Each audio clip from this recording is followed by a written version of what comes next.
जय श्री कृष्णा। आज हम समझेंगे श्रीमद् भगवद गीता के चौथे अध्याय का 10वां श्लोक। यहाँ पर भगवान श्री कृष्ण अर्जुन से कहते हैं, वीतराग भय क्रोधा मन्मया मामुपाश्रिताः बहवो ज्ञान तपसा पूता मद्भाव मागताः।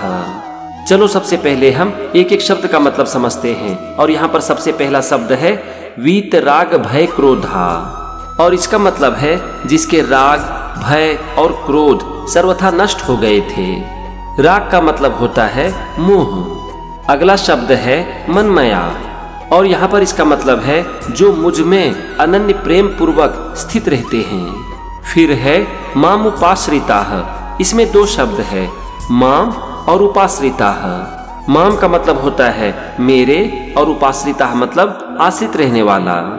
तो यहाँ पर पहले वाक्य का मतलब हो गया जिनके राग, भय और क्रोध सर्वथा नष्ट हो गए थे, जो मुझ में अनन्य प्रेम पूर्वक स्थित रहते हैं, मेरे आश्रित रहने वाले।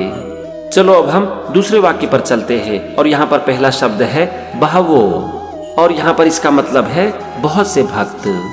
फिर है ज्ञान तपसा, और इसका मतलब होता है ज्ञान रूप तप से। इसके बाद है पूता, और पूता का मतलब होता है पवित्र होकर। और अंतिम शब्द है मद्भाव मागताः, इसमें दो शब्द है मद्भावम और आगताः। मद्भावम का मतलब मेरे स्वरूप को, और आगताः मतलब प्राप्त हो चुके हैं। तो यहाँ पर दूसरे वाक्य का मतलब हो गया बहुत से भक्त ज्ञान रूप तप से पवित्र होकर मेरे स्वरूप को प्राप्त हो चुके हैं। चलो अब हम दोनों वाक्य को मिलाते हैं और समझते हैं पूरे श्लोक का मतलब।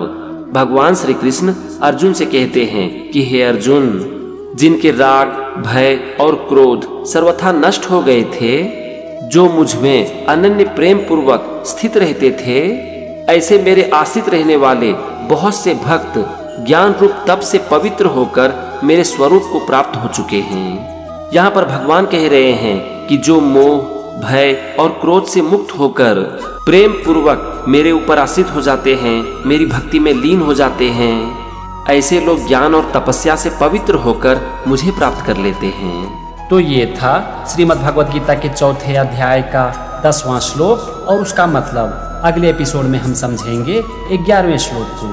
तब तक के लिए जय श्री कृष्ण।